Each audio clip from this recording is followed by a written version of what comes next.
Alright, what is going on YouTube? This is your boy BXG Cash Hour Coach of the New York Needle Kings. Welcome you to the Week 2 recap for the Worldwide Champions League Season 4. As always, I am not alone. This week, we have one of our Elite Four members, Liam. And What's up, guys? And we also got joining us as a special guest this week, which we promised last week, in Lindomar. Swank.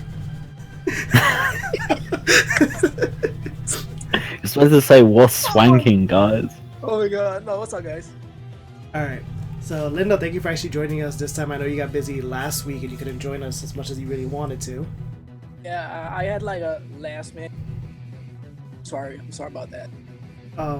As you guys probably know, as CB said it, not CB, Connor said it last week, but Lindo is the reigning champion, won Season 3, taking the title from CB. CB has not been seen since.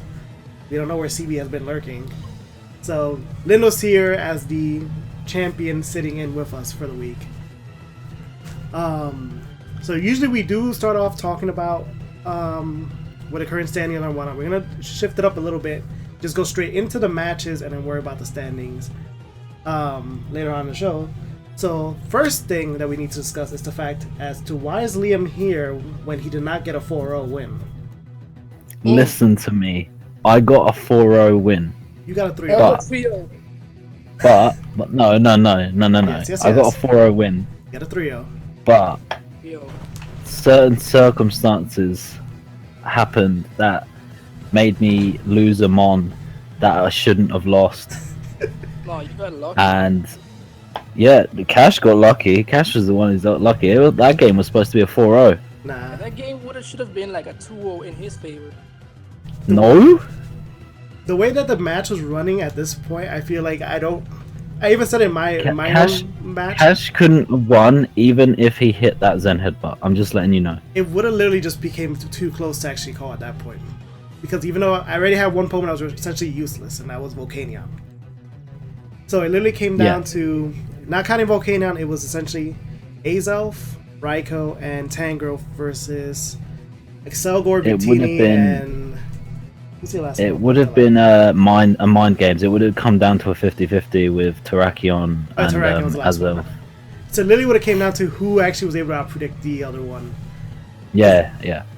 We both had rocks on the field, we both couldn't remove them at the time, so any kind of switching out was just going to be going against us anyway. But let's talk about that first turn. Oh, the one where I predicted you perfectly. Turn 1. Okay, alright. No one should ever stay in Yes. on a Victini if you're a Cabalion. Okay, now let me say this. Because I literally did my homework. And I've seen in every other situation where you have a Mon in front of you that you can kill it. And you know there's someone behind that can actually be a switch in for that move. You choose to switch out as opposed to getting the hit. And history repeated itself a lot. So I went with my gut. Why would you risk your rocks and your way of like damaging my team? I don't know. I did not agree with that. I had two Pokemon that can take the V-Create, which is Volcanion and Zygarde. Exactly. That's why I don't get it. Now You could have just the Victini alone also can carry moves to hit the other two as well. You could do Bolt Strike. I suppose. You could I have. suppose that makes sense. Glaciate, whatever you wanted to do on the Dazzling on the Zygarde, whatever the case is. I suppose that makes sense, but I don't know. So literally looking at all my options, I'm like, he's gonna switch out. He's gonna be faster than me too, because I know he's gonna think something's gonna be Scarf, so he's gonna run Scarf Victini as well. So I'm like, he's gonna switch out. Now, the funny part was, I wasn't expecting Mandibuzz, but it actually played in my favor that it came in, because I chose to Z. Did you guys not calc the Z move versus Mandibuzz? No. Lindo's just assuming it would have killed. Yeah, I thought it would have been like a 2-hit KO. But I think I was max attack. Yeah, because Rockium Z, I thought it would be like 75. And the next Onach would shut you off. He would have needed a crit Stone Edge to be able to kill me. Yeah, because then literally, once after that, it became like a 12 turn of me trying to kill the damn bird. Yeah. And Liam trying to get Cobalion out of his face. Yeah, and another play I didn't understand by you is when you set up rocks again while I had Mandibuzz out on the field. I could have just defogged again. You were just wasting your turn. Oh no, yeah, at that point I was trying to see what you were gonna do. I actually was like, all right, I need some time to think. You didn't let me just throw some rocks so I can like get myself a free turn and think about this. So you didn't actually expect U-turn then? No. Once I saw you U-turn, I was like, oh. Well, I couldn't. You couldn't foul hit me, play, yeah. obviously, because I didn't want, like, obviously that would do nothing, first of all, and I didn't want to set you off your justified. Which you did later Because on. when I actually went into Mandibuzz, I realised, wait a minute, what do I actually do now? I was like, wait, all I can really do is defog and you turn out. When I saw the sword, I'm like, okay, maybe he's thinking I'm gonna go close combat or something, so maybe he wanted to take a somewhat resistant. When the second time I switched into your Cobalion, when I went into Gyarados, I switched into Gyarados because, well, obviously Mandibuzz can't do shit to Cobalion. Whereas Gyarados, I set up on your miss, which I was actually expecting you to switch rather than risk I thought about it, but then I'm like, if I switch, he's gonna get the free +1. I'm like, I'd rather take the chance and hit him. Yeah. And yeah, that's fair enough. And I got the miss. But that's still a choice. Like when people say, "Oh, like I missed," it's the other person's fault. Like I don't agree with that either. Like when you're team building, you obviously know what you're doing. Yeah. And when you're picking moves and stuff like that, you obviously know that these moves have a chance to miss and stuff like that. Oh yeah. And sometimes it's your best play to play around a miss. So what I did there was I was thinking, right, if he stone edges, he's got a chance to miss.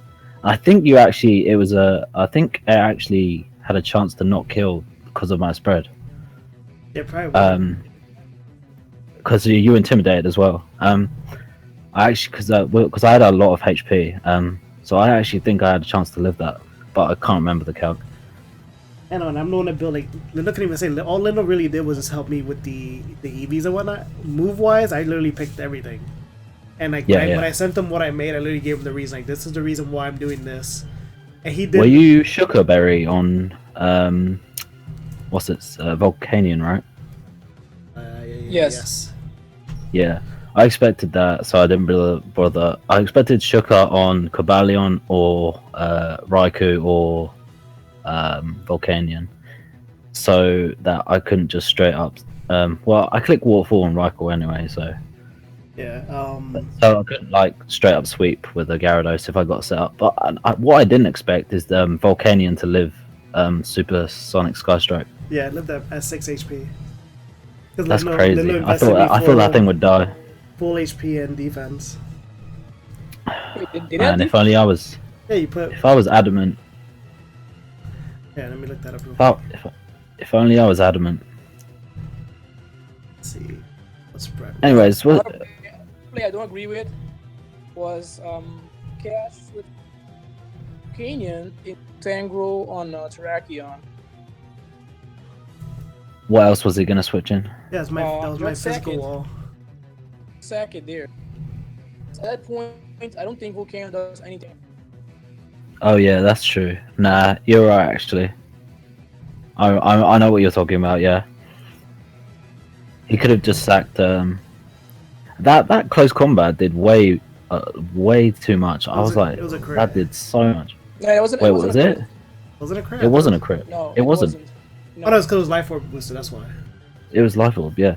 But still, it still did way more than I thought it would. But death. Let me see. I got the spread. It was. I thought you were going to be max defense. Yeah, it was Bedef. Yeah, I thought you were going to be max defense for sure. I bought AV Gudra because it walled a lot of your mons. It walled Volcanion, Raikou, and Tangrowth as well. That's literally why I started playing with like Ring Around the Horse with like my mons, just to figure out. The plan was what moves you had. I had Dragon Tail, so I could switch you around into spikes, but I ended up not setting not leading with my spikes. because I thought, well, if I lead Victini, I have a good matchup versus quite a few of your mons, so I wanted to get a kill turn 1 basically. But then when you led Cobalion, I was like, well, it's too obvious. I might as well just U-turn. I learned that inside stream. I learned that people like to stay my Pokemon. So turn 1, I never predict. I just click buttons and kill everything. Yeah, maybe. Yeah, you're probably right, Lindo. You're probably right. Maybe it was on me. Maybe I should have just clicked V-create, just killed them straight off. I never predict turn 1. I just click buttons. I just thought it would have been nice to get a bit of momentum turn 1. Yeah, but the thing is, even if he would have stayed, even if he would have switched to Zygarde, let me see. I don't think. What do you switch to Zygarde from Mandibles? Yeah, he swapped Mandibles when Zygarde was out. Another play I did catch was you Dragon Dance. Let me see. Dragon Dance on the Mandible. Yeah. Cutting a little in and out. I don't know if it's just me on my end. Wait, what? No, you were cutting in and out. I don't know if it's just on my end. I don't know if Liam was actually hearing you the whole time. Nah, he's cutting out a bit for me as well.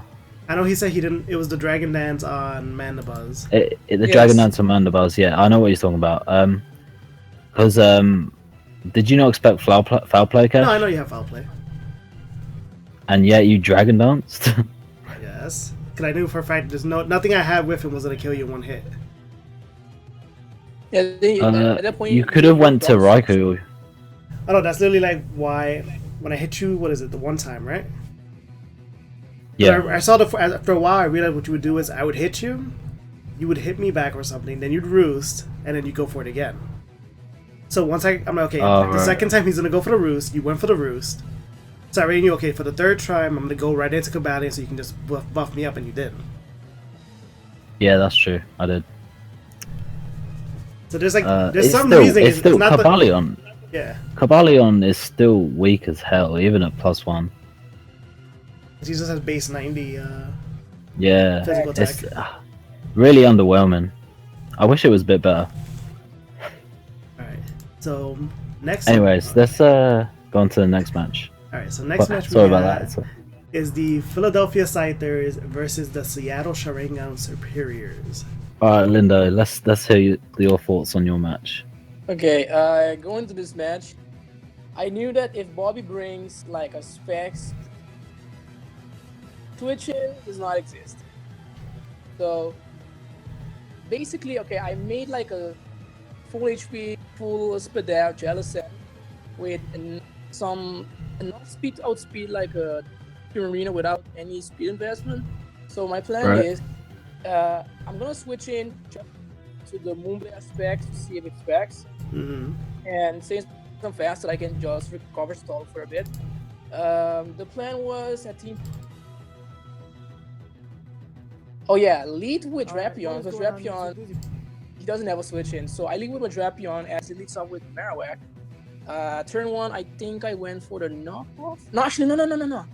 No, I led off with Kyurem, my bad. Kyurem versus Primarina. And yes, Kyurem versus Primarina.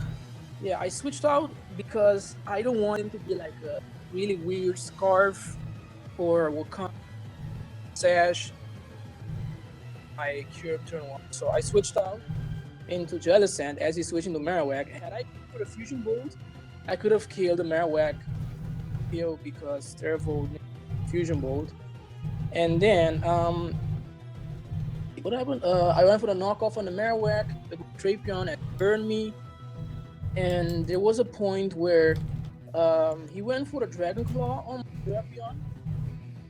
It didn't kill Drapion, and I knew he was locked in. So I think I went into my fortress, set up rocks, and I looked for the perfect upgrade to set up with my Double Dance Landorus against the Ambipom, because with rocks up and rock polish, Sword Dance Landorus, he didn't have any switching.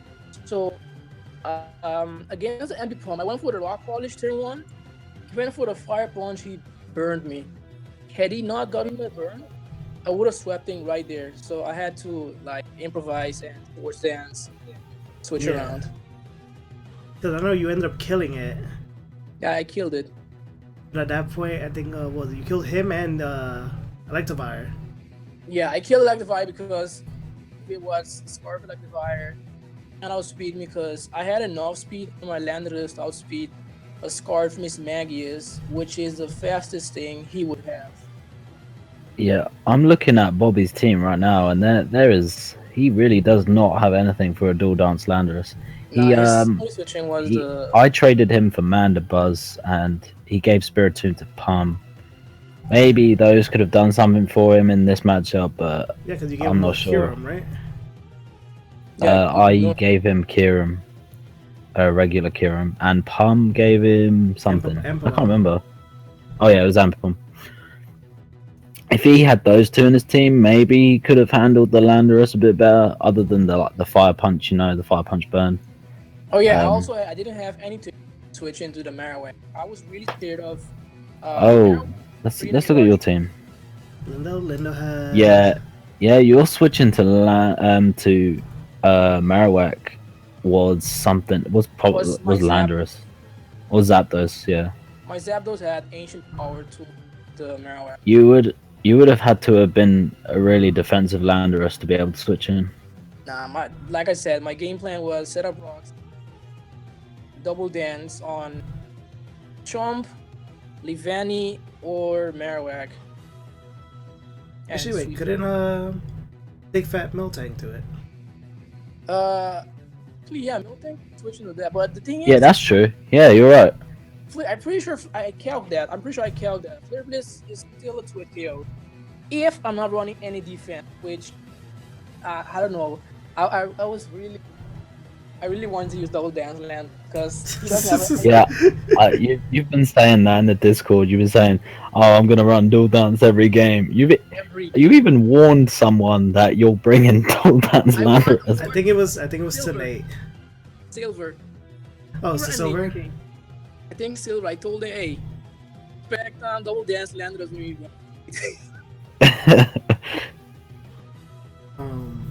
But overall, like that battle is such. It went to your favor. I don't know if you would have gotten the.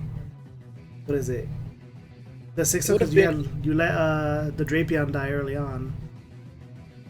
It did get burned though too. But, actually, wait. Actually, no. The thing is, Landorus would have killed everything. So I got rid of Marowak with Drapion, so it would have been a 5-0. Yeah, because I don't remember what burned you. The Marowak. Yeah, that game definitely would have been a 5-0 without the Fire Punch burn. The Drapion killed the Marowak with Pursuit. Yeah. And then I think in retaliated Garchomp, I think ended up killing. So at that point, I think you're like, yeah, the thing is burned. And I'm assuming you didn't have Swords Dance on it, so it's kind of like, what is it gonna... Yeah, I didn't have... I had, was it the Knockoff, Pursuit, Poison Jab, and Ice Fang. Got you. And, also, one thing I didn't understand was he brought, Choice Banded Garchomp. Garchomp is one of his Z-move users, so I don't know why he brought Choice Banded instead of us. Well, yeah, I agree with that too. He could have brought something different. Maybe he could have brought a Life Orb set so that, yeah, Garchomp can actually do some work to Lindo's team. If I was Bobby, I would have run Dragon Claw, Flamethrower, Fire Blast, whatever. Earthquake and HP Ice. I would have run HP Ice against Lando because I know Lindo likes to set up dual dance. So I would if I was Bobby, I would run any possible way of stopping Lando from setting up on me. Yeah, I agree. HP Ice, Life Orb, Garchomp, I think would have been a good answer to this team. Because he can surprise your Lando, kill it, and then you have to go into something like... let's see. Yeah, you really didn't have much else. No. Apart from Zapdos, like a Scarf Zapdos with HP Ice or something. Scarf Kyurem or something. My Kyurem was, I think, 4. Was it I think my Kyurem was Life Orb. Check my screen. Gramble could have also been an answer. Yeah, it was Life Orb. Life Orb 3 attacks with sub. What was your plan for Garchomp if it was sub Salak or something? Sub what? Sub Salak. Sub SD Salak. I had like max defense, HPI Zapdos, and I had Fortress with Gyro Ball, like, and I had a Jellicent. Oh yeah, I had a Jellicent with Dazzling Gleam. He brought like top pure. You had Dazzling Gleam on Jellicent? Not bad. They was prepared either way. If yeah, you're definitely prepared if he was the set that could just destroy you. Yeah. I was really scared of Primarina Guard. Let's see. Primarina could do some work against you. Yes. But what you said about Alolan Marowak though, about you not having a switch in, yeah, that's pretty true as well. Flare Blitz. Basically, my plan was like to have him on the field and send in my Drapion and trap him. Yeah, I understand that lead for sure, because if you led with something else, say you led with what else did you say? You led with like Fortress and tried to get up rocks, you would have been in a really bad position. Yeah. Yeah, and also I had Shuka Berries, so I can take Earthquake. Okay. So what's the next match? Next match, the Chesterfield Victinis and the Brooklyn Caesars, which is CB Brody. CB versus Brody, yeah. So Brody was losing early on, right? Mm-hmm. He started off quite badly. Brody, if I remember correctly, was already at a 3. No, before he started making headway, I think it was already looking. Yeah, it was a 2-0. He was down to a 2-0. He was down to 2-0. Buzzwole and Volcarona. He was able to kill one of CB's Mons early on, which is Heatran. Heatran. Yeah. So he was 5-2 down. Yeah, once Heatran was gone, he was literally losing pokes left and right. Damn. He was 5-2 down. Putting in work with I think a D-Dance, and then just started Dragon Clawing and Earthquaking things. It's very hard to come back being 5-2 down, because if you think about it, five Mons versus 2 Mons, that's actually, those 5 Mons there can be a combination of Mons in those 5 that can wall those 2 Mons completely, and there's nothing the person with 2 Mons can do about it. Yeah, like it came out, it was Volcarona and Buzzwole versus Tornadus Darien, Flygon, Excadrill, Keldeo, and T-Tar. Oh yeah, he sent it in the Espeon against the Flygon, and it died. Instead of seconding Buzzwole versus the Flygon, just killing it instead of sacking the Espeon. I don't know if he forgot that it was at +1, because maybe, I don't know if he was trying to go for Dazzling Gleam. Could be the only thing I can imagine they're trying to go up against Flygon.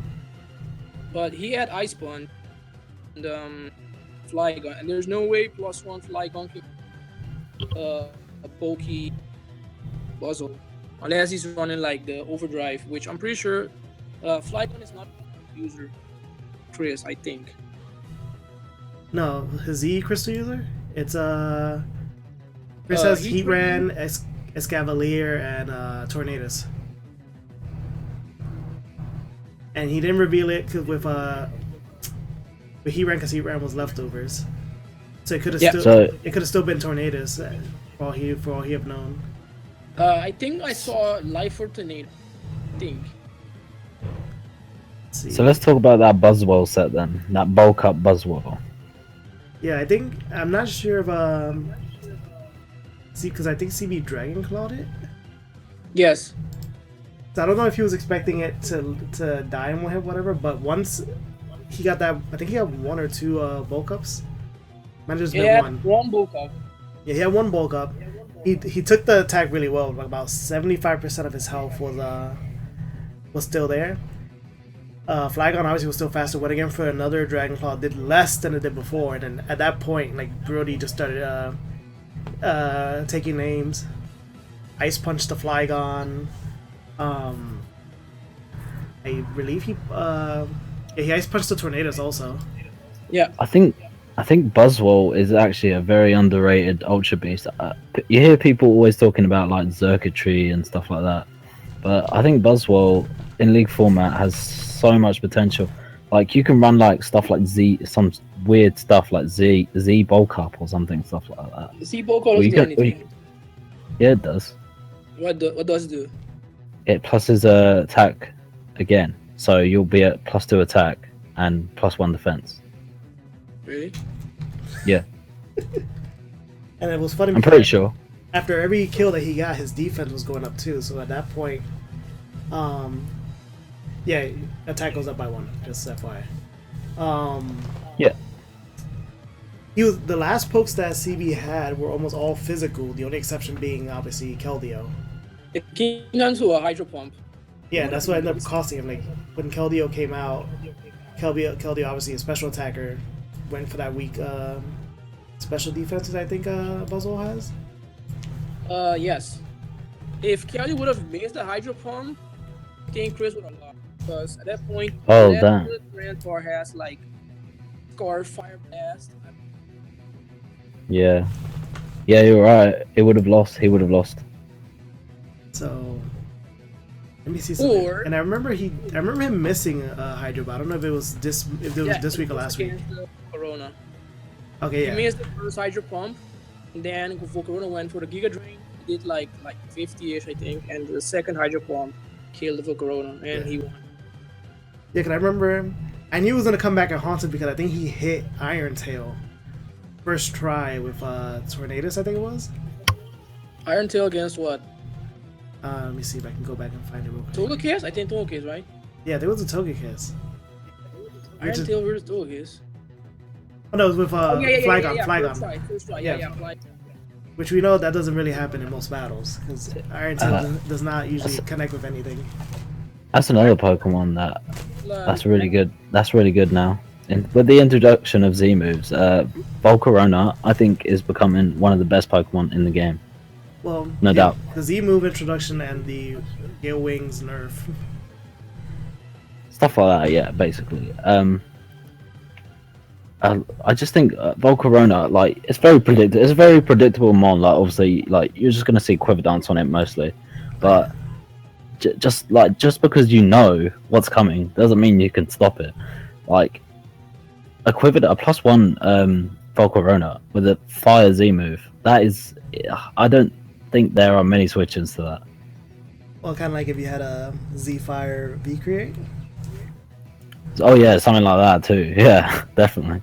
Well, good thing that you decided to spare everyone and not make Victini your Z Crystal user.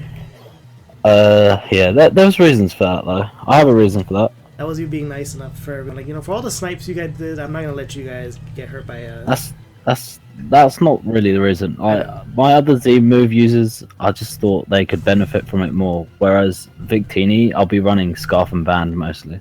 Yeah, and that's literally what I ran when I had it last season. It was usually that or the one time where a Shed Shell was a necessity. Oh yeah, that, yeah. But you're trying to steal my set. For sure. But anyways, we have matches to talk about. Right. And next is Blaze versus Silver. This match made me sad. Are you talking about the misclick? Yeah, well, I don't. The thing is, I remember we were talking about it. I don't know if he actually had attempted to get. I don't know if he actually meant to click Earthquake on that one hit. I'm not sure either. I don't remember him talking about it in the chat, so I'm not sure if it was actually a misclick. But so I guess we'll have to talk to him. It was Silver versus Blaze. Like literally what happened. It was. So Cash, explain what happened. Right. So Blaze was kind of getting momentum going with Hippowdon, bringing out Sand. Anytime Silver tried to do something, he would just whirlwind that poke out and make Silver's momentum kind of drop. Because Silver wouldn't know what he would have at the time, and Blaze just kept playing around that. He already had rocks up on the field, so every so often, whirlwind, something else came out, took rock damage, And at that point, Blaze would decide, do I stay in, do I switch out? And he would usually switch out to something that would better benefit. He has Stoutland that can use the Sand, for example. So everything was kind of like going Blaze's way. And then it was Thunderous Therian versus Hippowdon. And when I was recording, I'm like, okay, this is the part where he's going to click Whirlwind and stop whatever Thunderous is doing, because I feel like he's going to probably try to set up some way. And he hit Agility, Hippowdon clicked Earthquake. And it was kind of like there. At that moment, he knew. He knew at that moment it was over. Because literally what happened was Thunderous just went and destroyed all of Blaze's pokes. And he misclicked, you said, right? I feel it was a misclick. Like Liam was saying, I don't think he mentioned that it was a misclick. You know, usually when you misclick, like, oh, that kind of cost me. I don't remember if he mentioned that, but literally as soon as Hippowdon died, because at that point he was leading 4-3. And it's like the moment he lost Hippowdon, he also lost his electricity resist. Mind you, Thunderous had Grass Knot. It's like once Stoutland, Infernape, and Feraligatr came in, they all just got one hit KO'd. Oh, yeah. I remember that. Yeah, he focus blasted the Stoutland, and the other two got a Thunderbolt for their trouble. Yeah, so that makes Blaze 0-2 now, so which is understandable, to be honest, because he faced two very good opponents. He faced Lindo week 1, and now he's facing Silver week 2. And Silver and Lindo, fun fact, have both won leagues before. Silver has won a league in another league that I'm in, and Lindo is obviously the reigning champion in this league at the moment. So he lost to 2 champions in a row, which is tough for him to be matched up in the beginning with 2 very good players like that. But both matches, ironically, were good. Like him versus Lindo, kind of came down to like the wire. He definitely put up a fight. The 0-2 record, I'm going to tell you right now, does not reflect Blaze's skill at all. Blaze is one of the best battlers in this league, and he's going to definitely show it towards the middle and towards the end of the season. I want to say something about my match. It came down to a roll. The mark point from his Grey Loom on my Blaziken, I think it was a roll. I think it was a low roll? He was life 4. He was life 4 +1. I'm pretty sure that would have killed me if he would have gotten a high roll. If he would have gotten the high roll, I would have probably gone to zap those and just finish him off. But just saying, it came down to a roll. The battle would have gone differently if he would have gotten the roll. Yeah, it's like, but it's kind of like what Liam was saying. At this point, it's still too early. Like a win or loss at this early on won't really matter till like we get to like the middle part. Yeah. Because around the middle of the entire league, or a little couple battles after, you're kind of already seeing guaranteed, like maybe these 3 people are guaranteed going to the playoffs. Yeah. And now these other 5 people now have to kind of like claw their way to make sure they keep their spot.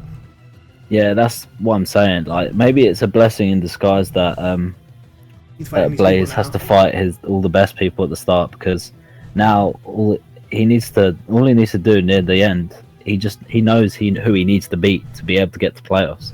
Yeah. So if he's facing less experienced opponents at the end, that could be better for him. Who knows? And also, I don't think he's also one to like kind of assume anything with his opponents. He's actually gonna still build. Like I guess if he's gonna fight a champion kind of thing. I think I play him the last week actually, week 15. So you may potentially be the reason he doesn't make it to the playoffs. Well, no, I think Blaze is definitely in playoffs. with his record, like I said earlier, his record does not reflect his skill. Just because he's 0-2 right now doesn't mean he can't go on a winning streak and just win all of his matches from now on. Yeah. And honestly, I can see that happening. Okay, he has one of the best drafts. He has one of the best drafts in this league. It could definitely happen. It's a possibility. So luckily I won't quote you yet because we're still too early. Well, during the middle part, we'll probably ask again, like, who is your guarantee making it to the playoffs? So that way we can compare how correct you were. Yeah, I think Blaze will definitely be in the top 5. Top 5? Yes. Top 5. You heard me. You don't want to be safer and say top 8. Nope. Top 5. Blazers top 5. Okay. So moving on from that, we got. I don't know where we don't have Connor with us this week, but it's his match: the Plymouth PORYGONZ versus the Miami Manaphies. And I kind of called it once I started recording it. It was gonna be a battle between Rain and Trick Room. We all knew that once we saw all of Matt's Pokemon, Rain team instantly. I wanted to see the Guzzlord. I wanted to see. I said that in the video. I wanted to see Guzzlord do something. He brought Guzzlord this week. Lime's been talking about that Guzzlord for ages now. I'm so glad he's brought it, but I just wish we got to see it. You know? Yeah. He's teasing us. Huh? Is Guzzlord his Z move? No, it's Magearna, Dragonite, and Hoopa. Yeah, well, come on. He's not gonna put a Z move on Guzzlord. We saw Dragonite use it week 1, and then this week it was Hoopa that used it. But still, he brought Guzzlord to a game. That's real enough, to be honest. I really want to see him use that. Knowing Lime, he'll probably bring it in another match. Oh yeah. But I want to know what he wanted to use it on. That's what I kind of want to know too. Because Lime has a lot of good pokes. That's the one thing. Something in Matt's team, I guess, told him I need to bring Guzzlord this week. I was about to say Manaphy, but doesn't Manaphy get Dazzling Gleam? Yeah, Manaphy does a Dazzling, Ice Beam, Energy Ball, Scald. So he has 2 moves that can hit Guzzlord with. Yeah, I was gonna say I don't know. Then I don't know why he brought it, but still, it's a nice thing to see. I always like seeing these ones that are. This is the one of the especially since this was a free draft. So anyone could draft what the hell they want. Yeah, we didn't hold a gun to his head and said pick this. He picked it on his own free will. Actually, no. I think someone kind of told him to. But I don't think it was anyone from this league. I think someone told him, "Hey, why don't you draft Guzzlord?" He's like, I imagine well. Plus, his draft is pretty decent too. So it's like he could have picked up something, whether he was gonna use it or not. But he did bring it. And also. Another reason I like Lime is that he brings some really cool sets, and that Belly Drum Figgy Berry Snorlax was pretty cool. I wasn't expecting. I could imagine. All right, it's a Trick Room team. Okay, fine. And anytime that these two had the opportunity, they would set up their respective thing, literally one after the other, which is kind of funny. If Matt set up Rain, immediately the next turn, Lime set up Trick Room. And they were pretty decently even out for most of the match too. They literally just kept going 1-1, 1-1. It's like literally the moment that decided everything was Snorlax belly drumming. I think a lot of people sleep on Matt because of his past records and stuff. But playing Matt last season for me was actually quite a difficult match because he actually made some plays, which I wasn't expecting him to. And he's definitely gotten a lot better since season 1 because he's a season 1 veteran. Actually, he's been there since the start. And see, I know something. I don't know if he's ever said it to you guys. I think the first 2 seasons he literally was just kind of like test. He just literally used us to like test stuff out. So like whenever he ran those weird stats, I'd be like, "What the hell is this?" He was like, "Oh, I just wanted to see if this would actually work or not."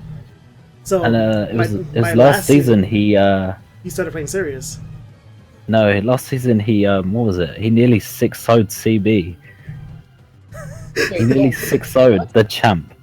Yeah, I remember he was gonna get the 6-0, and I think CB just turned it around with Thunderous, was it?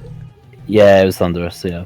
And I couldn't he's definitely getting better. He's definitely improved from season 1 and season 2, and he has a good draft as well. Manaphy being a mon that stands out on his team.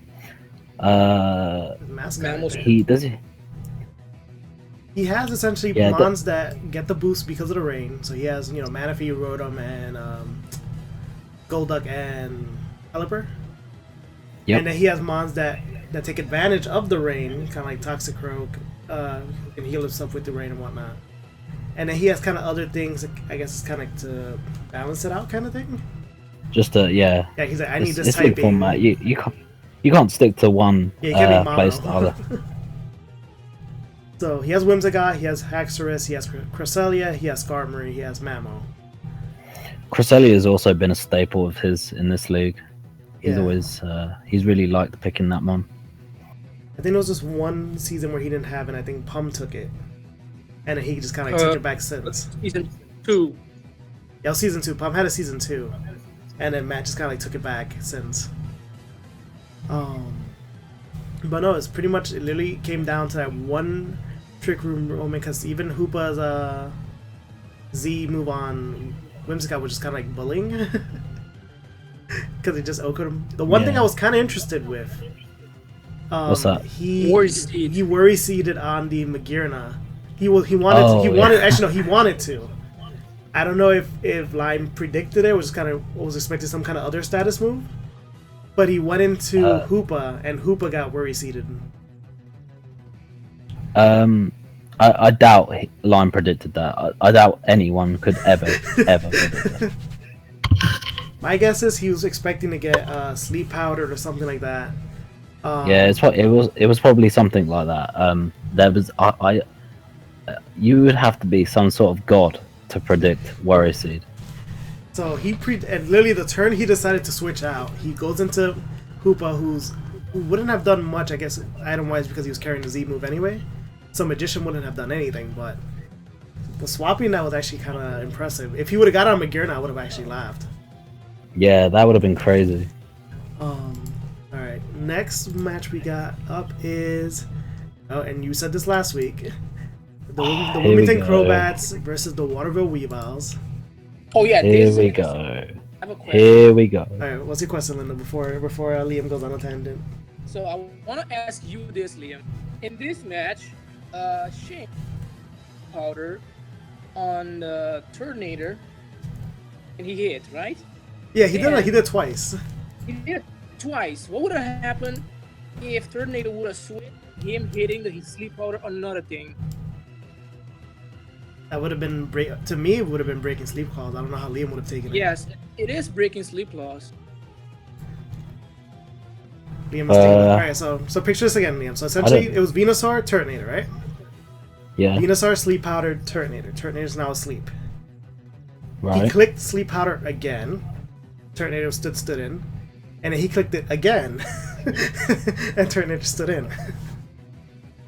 Oh. You remember that play.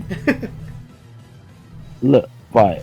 That is. I mean, he didn't actually put another mon to sleep. No, he didn't. But what happened if he switched out the sleeping Turtonator? Then obviously he would have broken it.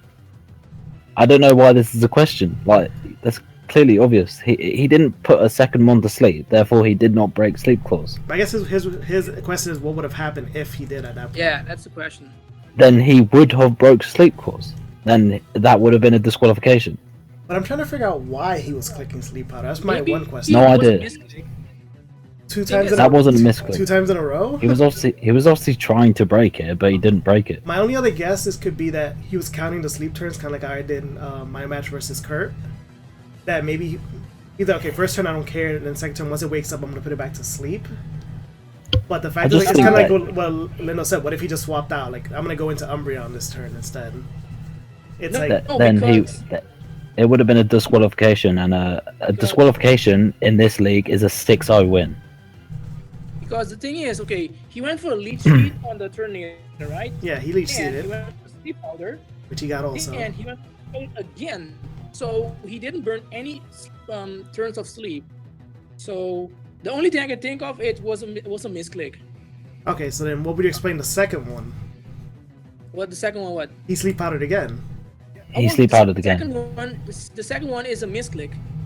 So what would you? All right, no, I don't think so. You don't miss. Put him to sleep. So remember that's already the sleep powder one. So at the sleep, he clicked it again when Turtonator was on the field still as asleep, and then he clicked it again. So essentially he clicked it 3 times back to back. I think he just honestly forgot that sleep course was the thing. Because right now, I wrote it down because I know what happened. I see, I'm looking at the battle right now. Turn 2, he clicked leech sheet on Turtonator, right? Uh-huh. Turn 3, clicked sleep powder on Turtonator. Turtonator burns 1 turn, right? Okay, turn four, Venusaur is faster. Venusaur goes for the sleep powder. It doesn't do anything. Turtonator stays asleep. But the thing is, turn 4, if Turtonator was switched out and still being asleep, and him hitting sleep powder on something else, that would have been broken sleep blocks. Yeah, and I've said this twice now. He would have been disqualified. That's what I'm saying. Okay, that was a misclick. There's no way you can discount the sleep turns because No, I think he just forgot that sleep clause was a thing. I have to ask him. Yeah, that's probably like something. Cause I know he said. There's no way you misclick twice in a row. I mean, it is this league. Anything can happen in this league. I don't think so. I don't think he misclicked twice in a row. I think he just forgot about sleep clause, or maybe he was just intentionally trying to break the rules. Maybe. Nah. But remember, it happened to me season 2, and at least Bobby had told me that he did it on accident the first time. But then the second time he told me when he did it. When we redid the battle, he was like, okay, at that point I did it on purpose kind of thing. But the first time he legit forgot that he had someone asleep already. We'll just have to talk to Nate and see what... Shane. Oh, Shane. Sorry, Shane. Yeah. So anyway, so moving past that, the battle literally happened exactly what Liam said was going to happen last week, where people were going to find a way to set up on Nate, and this time it was Weavile that did it. Got the Swords Dance out. He used the Z move on Umbreon. Umbreon protected, so didn't die from that, but obviously died from the next hit. Nate, I'm gonna talk directly to Nate right now. I'm not talking to Cash and the Linda. I'm not talking to anyone else watching this video apart from Nate. Nate, trade your team, please. This is going to happen to you again and again and again and again and again. I can tell you that right now. If you do not change your team, you are going to end up with a 0-15 record. That's straight up.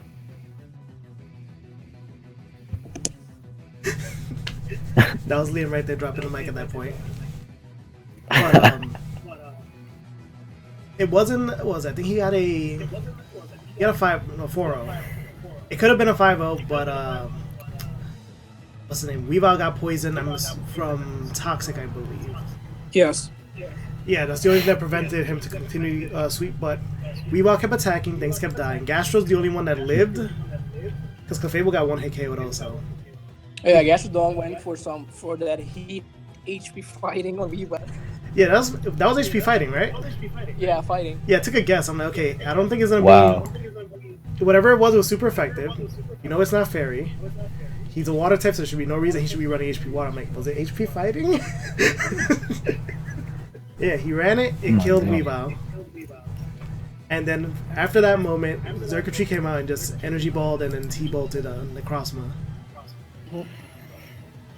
Which I was kind of surprised. I know Necrozma is a little bulky, but it was a crit. It was a crit on the physical side. Yeah, it was on the physical side. It was a crit T-bolt, which you already know got boosted by Beast Boost too. So,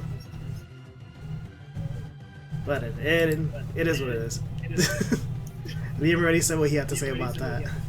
Yeah, definitely. Alright, so next one we got the New York Galurks, formerly known as the Boston Basculins, versus the Rochester Rhydons. And like I said I predicted this what was CB? Yeah. Is that you? Yeah. CB's here with us. CB joined halfway through the video. CB, where have you been locked up? Nowhere. I just had to go places. Mm-hmm. And now, right, anyways, CB's here now. Let's just get on with it. Alright. So, what I was saying, the week 1 recap, I said, I made a prediction that Salamence would be #1 in, it would be MVP of the league. And week 2 is proving me right again. We haven't Salamence destroyed. Yet. We don't know. Yeah, we have. Yeah, we haven't got to the part where we're gonna see who the top 5 are yet. But it was already top 1 last week. No, I'm just saying, like Salamence got Three, was it 3 kills? This time I believe so, yeah. Not on his own free Isn't one it? as usual. That's what I'm saying. Salament's got another 3 kills on top of the 6 kills that he already got in week 1. Salamence is definitely MVP. This is gonna be. I'm predicting it right now.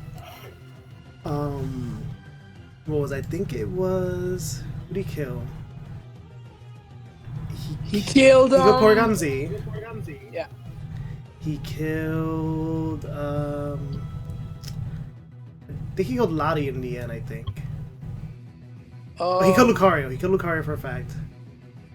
Yeah, he killed Lottie. It was Lottie, Lucario, and PORYGONZ. Now, see, I'm guessing this is almost like kind of the same situation like with our battle. So the lead was Lucario versus ENTEI. Yep. So kind of like a mirror of Cobalion versus Victini. Victini. Yeah. Now, there's a difference in the team though.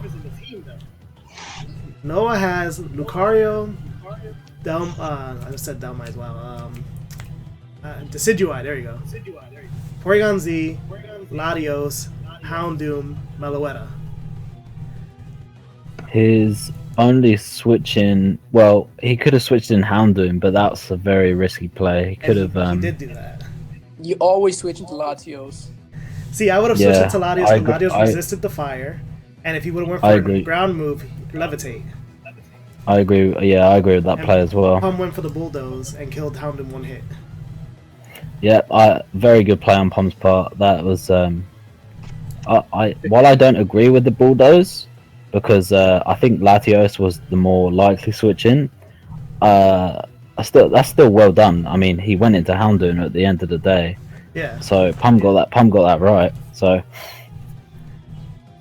Now, see, if I was in his situation, I would have swapped out. I obviously have no way to predict. What is it? Lucario's obviously not going to live. That's given. Yeah. And kind of like how you said, realistically, you would have used Houndoom. But I think I know for a fact that ENTEI knows the ground moves. I would have probably went to Latios, but Latios could resist both the fire stab. And the ground move. Latios was definitely the play for Noah there.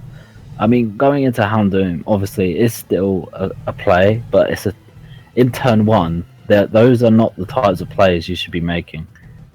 You don't want to lose a Pokemon turn 1, obviously, and I think Noah needed to weigh the risk versus reward a bit more, and obviously Latios, going into Latios would be the minimal risk. I'm surprised he didn't bring Klefki.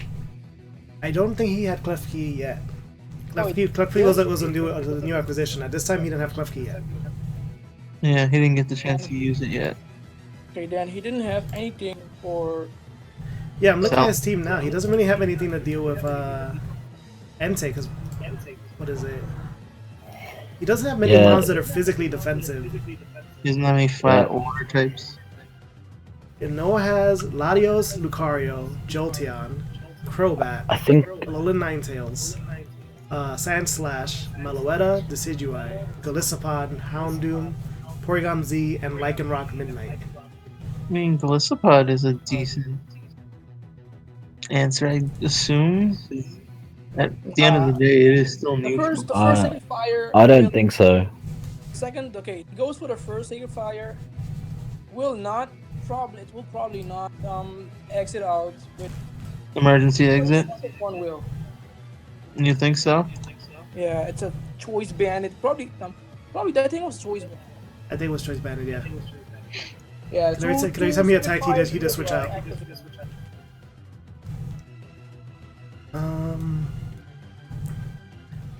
Well, I'm trying to just look at his team. There's not really much physically defensive. Another thing that he showed is with the Savali parting shot.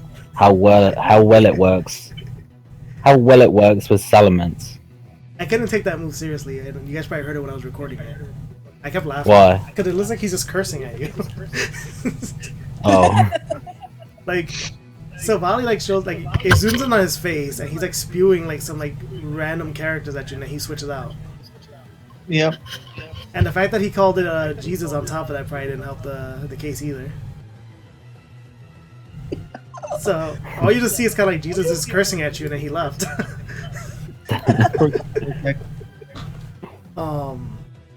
I never thought about it that way. Neither did I, but now cash changes. Now that he's brought it up. Now, let that image sit in your head for a while. I'd rather not. Yeah. I already took a There's one screenshot. thing I did want to say about this. I think Noah needs to step up his There, it's in the group chat. predicting game. Yeah. Every time he clicked the move, I would see. All right. Pump had Salamence on the field. He brought up Meloetta. And I know Meloetta knows Dazzling Gleam, which is the reason that he did that. Yeah. I would know at that point, looking at Pump's team, the only thing he had that would resist Psychic is the Savali, because I think that was Savali Steel. I would have just made the safer play and just went for a Psychic, or I think he has Sight Shock. Go for a Psychic move. But he instead went for the Dazzling.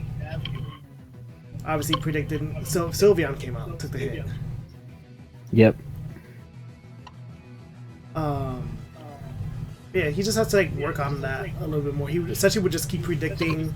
He would actually attack whatever was in front of him, not thinking about what could be switched in to take the hit for it. Yeah, definitely, especially in League format. I think you need to learn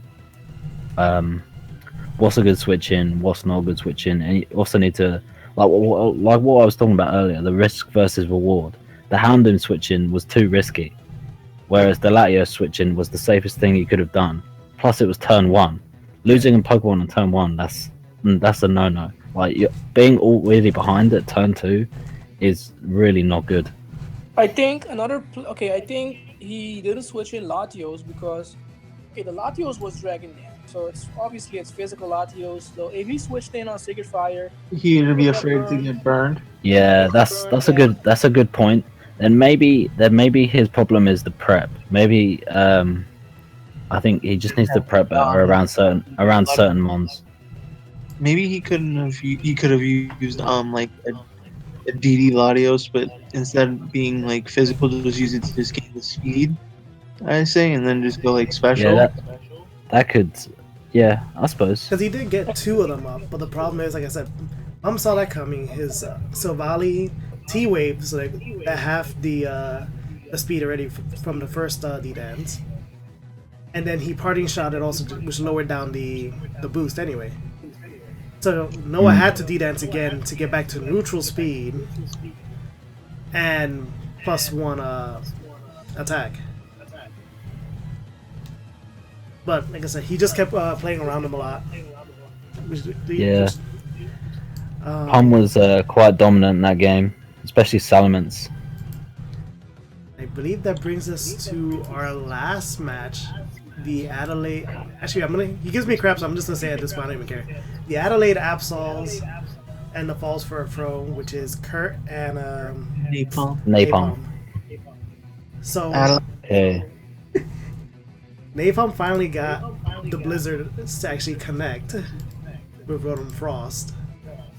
Don't run Blizzard, kids. Even though you have no choice. Yeah, he has no. Yes. I thought about it too, and I'm like, wait, he didn't have a choice. Of course he has a choice. I mean, what else is he gonna run? Lando HP Ice. Of course. HPIs. HP Ice Rotom. And Linda said it too. Of course. It's Stab. Yeah, but it's still like 60 base power. Okay. Alright, let's change this. Let's change this around a bit. Don't draft Rotom Frost. No, I was kind of interested in the fact that he drafted it, but it is Napalm. Yeah, it's Napalm. Napalm loves being wacky. He's a mad scientist. Even though, ironically, he does like to draft the best Pokemon in League format. Yeah, he does. And you really try your best. Like, okay, he's gonna probably run this very common set, and it's like, nah, I'm not running that. Nah, son, I've got this Poison Z move for that one fairy type that you don't even bring. He Z-taunted. He Z-taunted. I think he predicted. Oh yeah, he Z-taunt. Yeah, I remember that. The what is it? Or Among Us. Yeah, he Z-taunted the Amoonguss, got +1 into his attack, and taunted the Amoonguss at the same time. That's crazy, man. The match, I guess, Kurt could have dominated him pretty early when he got Suicuna, but he got too Calm Mind happy. Yeah, he got way too greedy with those Calm Minds. And you guys know, because I've had it for 2 seasons back to back. Even I didn't get Calm Mind happy. There's a time to Calm Mind, there's a time not to Calm Mind. And I don't know if he was expecting that Rotom Frost wasn't going to do anything to him, but he is part electric. That's some wise words from Cash there. There's a time when to Calm Mind. For Rotom Frost. What's that? He didn't have anything for Rotom Frost. Well, you coverage for his thing for Rotom Frost was him missing Blizzard. That's basically it. But like, to be honest, when you have a Pokemon like Rotom Frost that can only run Blizzard as its Ice Stab, aside from Hidden Power Ice, like, you have to know that I'm gonna miss a lot. It's essentially it's primarily an electric type. It just has that one ice move. Yeah. You can dance around it, kind of. On like a heal set. What, Linda? Well, yeah, you could do that as well. Actually, that makes sense too. Like heal with Icy Rock and then spam Blizzard. Yeah, it can work. But yeah, he could have played around with it. All right. He sees the Blizzard. Bam. All right, fine. If he goes for one, because I know he Calm Minded, I think he ate one T-Bolt. At that point, I would have been like, yo, why don't I go back into Lando? He's in a T-Bolt again. I know he probably didn't want to lose the +1. But Suicune was already burned. And I'm guessing it was a Crocoon. Yeah, probably. Could have rested and just chose to stay in, like, Suicune, like, alright, it's bulky, it's not that bulky. Especially not especially defensive without the Calm Mind. It's still got good natural bulk. It has good natural bulk, but it's like I said, I had it for 2 seasons. I know it can take a physical hit like anything. Especially not without any Calm Minds. I mean, it's still got the same base defense as special defense. Yeah, you can EV it to live certain hits. Because still at the end, I'm not sure if Kurt did that though. I think he just went with max HP, max defense. Probably, because like at the end of the day, it still has base 115 SPDF and base 115 defense. So, but no, essentially the match was kind of like it was kind of going both ways. There was like no real winner until Rotom Frost just started killing everything. Yep. And then even when it did fall, Kartana was like in a good position to just take out everything else at that point. Yeah, but to be fair, who expects defensive Rotom Frost? Well, you don't expect Rotom Frost to begin with, but since we are in a league format, you kind of got to predict for everything, kind of thing. Yeah, you got to kind of prep for everything. I mean, and I don't think Kurt prepped well for Rotom Frost at all. Because, like I said, likely he wasn't probably expecting it to come in, but then again, the one folks that he brought in were really weak to it. Yeah, it's you've always got to be prepared for every single mon, even if your opponent has something like, I don't know, Leavanny or something. Leavanny? Yeah. Because Kurt that week had he didn't bring most of the things that would have probably not cared about the Blizzard, like Darm. What's this thing's name? Dublade. Things that just already naturally would just resist the ice. He didn't bring. Yeah, I think Spadef, Dublade could have done something maybe in this game. Thunder will never miss. Thunder will never miss? Blizzard will never miss Dublade. Oh yeah, Nogar. Oh, that's right. Yeah, he's right. I forgot Lindo's the one. I didn't think about that. I didn't think about that. Well, he'll learn for the next battle. Yeah. So, and I think that's it for the matches, right? Yeah, because at this point now we got all the drops and trades that we got. Yeah. So the Neo Galurks decided to drop Alolan Ninetales and picked up Articuno. Why? I don't know. Yeah, I was expecting you to tell me why. That's all like that. To be honest, Lindo summed it up very perfectly right there. Everything I wanted to say, Lindo just said. In that why? one word, why? I don't know. I was hoping Linda would actually shed light on this. Like, No why? idea why this trade was ever even Thought of? You considered. guys know Considered. my story, right? I say all the time that is not a set, right? Yeah. Yep. That is not a drop. That is not a drop. Those need I had Articuno season 2, and I think I brought it one match, and I dropped it, and it was an accidental pick on top of that, because I wasn't near my computer at the time. It was my turn. It's the only thing I remember in the tier that I had to pick from, and I just blurted it out, and it became my pick. And I never brought it in, and I finally did, and it was like, why did I even draft you in the first place? You're dead weight, and I got rid of it. Noah could have done so much for his team with the Lowland Ninetales. I don't understand this drop. And I don't think he's brought it in. But it can do. It's so underrated. I think it's a Lowland Ninetales. It's not a bad. But what I don't understand is the fact that he never brought it in. He never used it. He didn't use it week 1, and he didn't use it week 2. Aurora Veil is so good. That is such a good move. People don't understand. Especially if you can screen stack. Well, Especially if you have something that sets up and needs a bit of extra bulk to take hit so that it can set up. Yeah. Exactly. It could have helped so much. But especially, like the CB just said, Lucario, it could have set up with dual dance, agility, SD, Right. Lucario. Wait, what you can do is, those could have helped me with, example, set up the light clay, go into this UI, trap something, nasty blood or source dan, baton pass, or your. We banned baton pass on that. You can't pass. Yes. You can't pass speed. Can't pass speed. Can't pass anything. Yeah, we can't pass anything.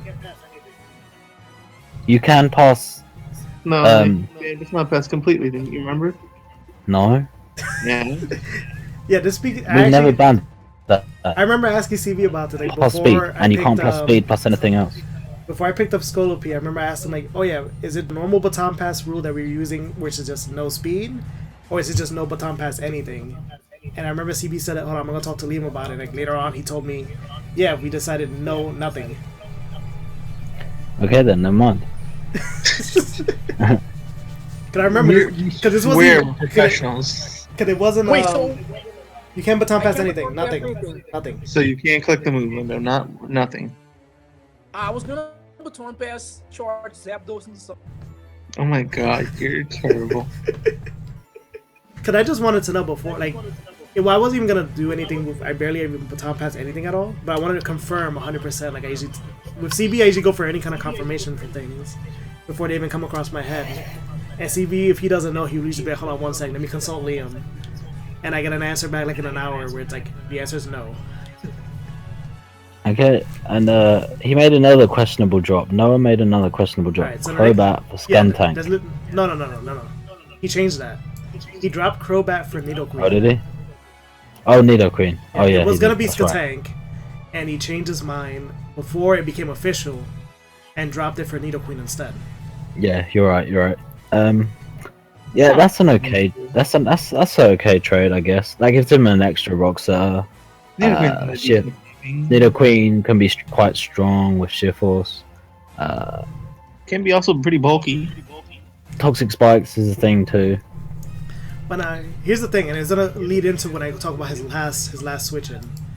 Because essentially he lost a pretty fast defogger right there. Mind he could still use Latios if he wanted to go that route. But then his final switch was dropping Sand Slash for Klefki. This was an interesting one because Sand Slash is quite generally a low tier mon. You don't really see it much, and he picks up. I actually like this trade because he picked up Nidoqueen, which can set up rocks. So he could obviously drop in Sand Slash, which is also a rock setter. For Klefki, who can do it faster. Makes a bit of sense, yeah. The only thing he's losing is a spinner. Yeah. Now he has to. At this point, he only has Latios with defog if he wants to go that route, and Decidueye. Yeah, that's fine, I think. Yeah, you only need like 1 or 2 things. And So Klefki. So about Klefki, he now has spikes. I'm not sure if he has it on any other of his mons. no. No. So he now has a spike. So Klefki is an excellent deterrer. It can T-wave, magic coat. It can do a lot of things. Toxic. And so yeah, I actually really like this trade. So it'll work out. Hopefully he remembers that Prankster won't work on dark types. Hopefully he does. Hopefully he does. Now, the next trade was the Chesterfield VICTINIS. Yep. Brody got rid of his easy bake oven and picked up a thug off the streets. Yeah, I think this trade makes sense. He was quite weak to rocks, and get rid of, and he had a fire type in. Was it Volcarona? Yeah. Volcarona. He had a Volcarona already, which I can see coming more often than But Rotom. he didn't have any fighting types, so now he has. Yeah, exactly. So I understand this trade. Yeah, essentially he dropped his electric type for a fighting type. Yeah. No, he has Buzzle. Oh yeah, that's right. Buzzful. Oh yeah, he does. Yeah. Good old bug. So he has an extra bug type. Yeah, he already had a dark Maybe type he too. can.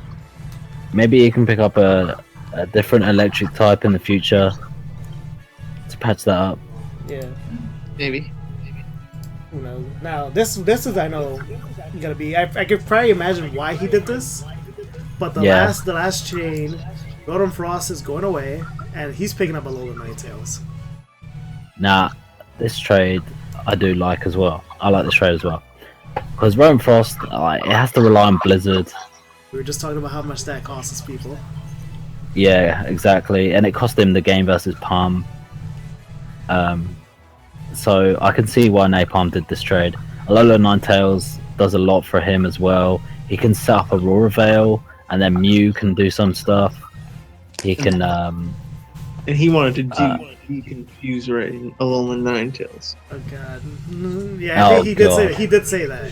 He said he was gonna run Z Confuser, so hopefully. Yeah, once he found out, he's like, oh wait, that's right. Well, if I had his draft, I would definitely bring Aurora Veil plus maybe a setup Mew. I think that could do a lot of work to people's teams. Definitely. So I know, what is it? He has Mew, Kartana, Sharpedo. Ooh, Cortana. Chandelure. Oh yeah, Kartuna too. Oh yeah, Roville will help out Kartana a lot. Chandelure, Dragalge, Mudsale, Passimian, Licky, Tornadus Incarnate, Probopass, and Mr. Mime. So it helps out most of his pokes with defense if he does get Roville out. Yeah. Yeah, definitely. They're Especially he all can gonna run get SD Kartana. They're all gonna take damage from hail though, but I think he's gonna be prepared for that. Oh yeah, for sure. And it's only 6%. That barely ever matters. Yeah, you can live with that. Yeah. Mostly everyone else here has been living with the fact that Sandstorm has been hurting their pokes, so they'll probably be almost the same thing. Alright, and that was the last drop. that was, yes. So, For that week. For that week. Right. So we got the standings because Lime is the master of the sheets. He gets it all prepared for us really quickly. So Shout out to Lime. yeah, I don't know where Lime is. I'm guessing he's napping. I know he's a busy man. So currently in first place is Palm, which is of no surprise because of Salamence. Yep. Now, luckily that CB came in because CB's literally the one in second place. Hey. He did drop down from I think it was like a 3-way tie for first or whatever it was. No, first place. Because I had a 6-0 versus Nate week 1. Yeah. Yeah. So I just dropped 1. yeah, so I got the plus. So you and Connor, ironically, were both tied for first. Well, and you both are now tied for second. no. Yeah. So. Then we got Shane, who's still in fourth place. Nothing bad. Liam and his not getting the 4-0 cost him and got dropped down to fifth. Silver went up, Lindo went up. Lindo now in 6th place, tied with Silver in 6th place. I did drop down to 8th. Still in top 8 though. I still don't get 4-0. Napalm went up. Napalm actually got the biggest increase, moving up 5 spots up with that win over Kurt. He's now in 9th place. Nice. Blaze did drop down 1 spot to 10th. I believe in you, Blaze. You'll come back. I know, we were talking a lot about Blaze. Like Blaze, Liam already went down and said that he's gonna get top 5 by the end of the season. He will. I believe in him. Kurt is still chilling in 11th place. Then we got Matt, who dropped down to 12th. Brody, who came up and is now in 13th. Bobby in 14th. Noah in 15th. And still at the bottom is Nate. Nate, trade your team already, for God's sake. Yeah, Liam already gave Nate an entire pipe bomb in the middle of his recap for that battle. Well, he did have. I know he did have a trade offer from Blaze. He didn't take it. He didn't take it, yeah. I know, but just saying. Yeah, we talked with it. He didn't want it. So, and knowing Blaze, he's probably like, well, I did try. So He did try. So now, because of that, as Liam said before, top 5 of the poke, Salamis still number 1. Got 9 kills at the moment with no deaths.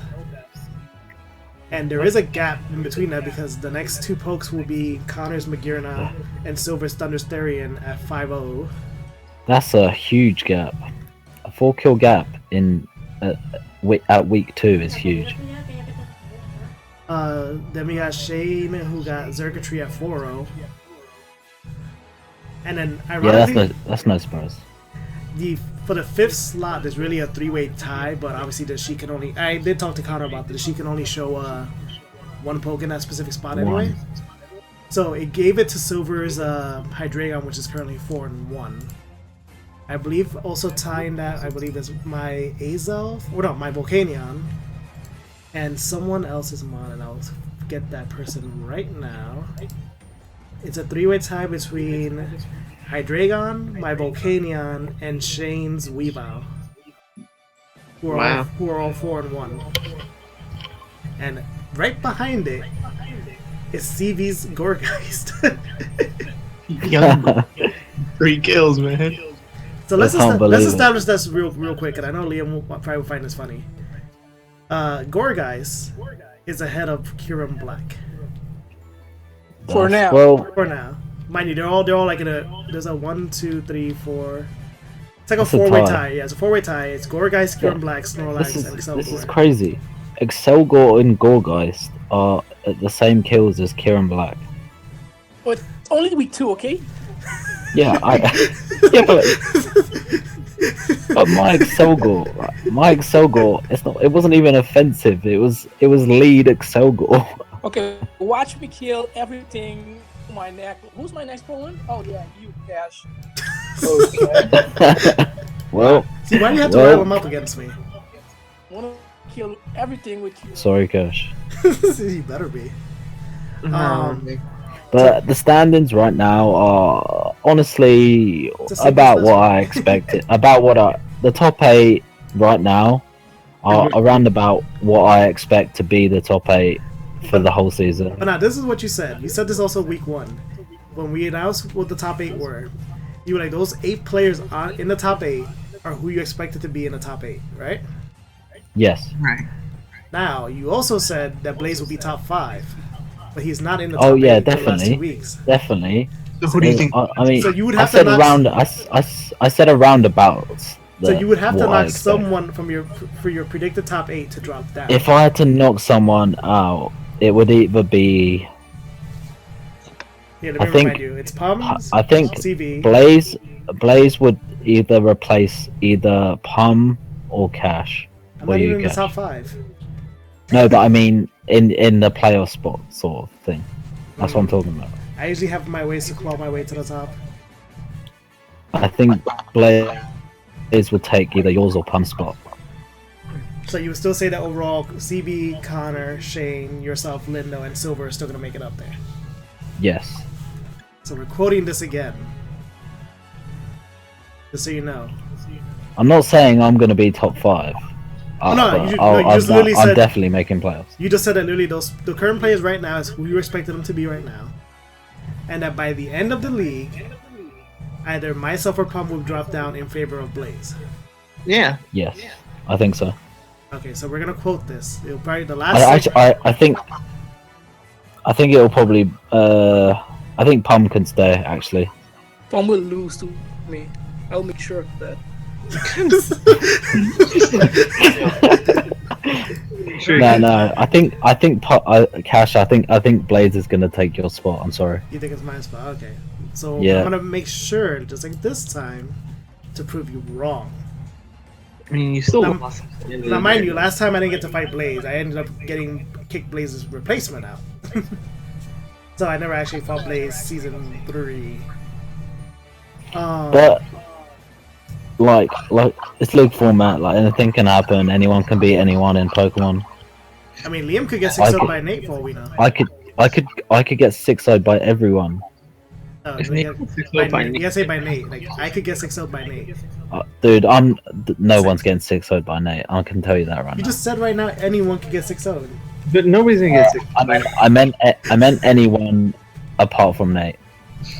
That is not happening.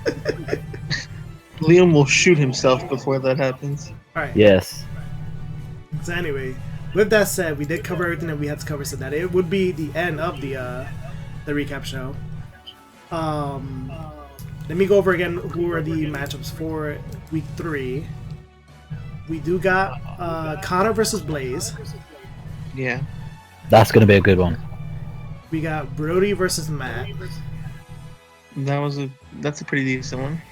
We got Bobby versus Silver. Okay. Myself versus Lindo. Oi. Ooh. Napalm versus Liam. Yep. Yep. Noah versus Kurt. And I believe, what else? Shane versus CB. Ooh. Yeah. Shane versus who? CB. Ooh. This is like the little grudge match in between every single like CB and Shane fighting. Yeah. Shane finally got the win season 3. So at this point he could just be like, okay, let me get another win to tie it up. Because usually CB is usually the one that prevents Shane from continuing on. Usually. Yeah. Yeah, those are the matchups for next week. So that's it for the recap show. Next week, I don't remember who asked me to come on the show. I will probably remember when I go through my DMs. But we'll have someone else as a special guest.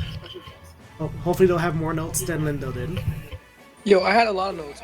I know. I hope it's Nate so I can tell him how bad his team is.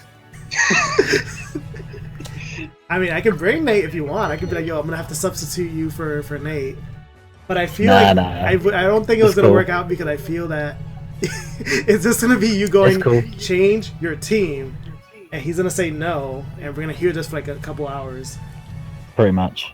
But yeah, that's it for us, guys. As always, thank you guys so much for watching. We do appreciate it. As always, like and subscribe to keep watching more of the replays whenever those actually go up for the league. I think I do mention it usually in the comment section when Lindo and myself, and I think Pum's gonna start doing it too.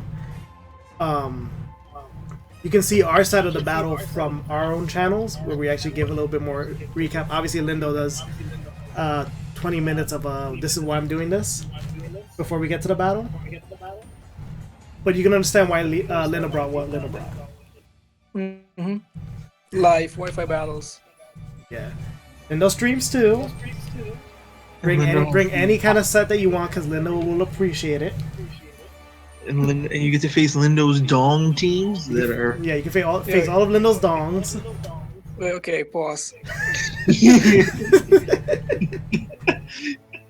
Bring Waterfall Greninja. Lindo loves that. That is not a set. That is a set, Lindo. Use Z-Stealth Rocks on him because he loves that too. And make your best heat play turn 1 because Lindo's gonna click whatever he feels like at turn 1 anyway. No, turn 1, I'm always going for the kill. I'm not gonna. But yeah, that's it for us, guys. We do, like I said, we appreciate it, and we'll see you guys next time. So, goodbye. Change your team, Nate.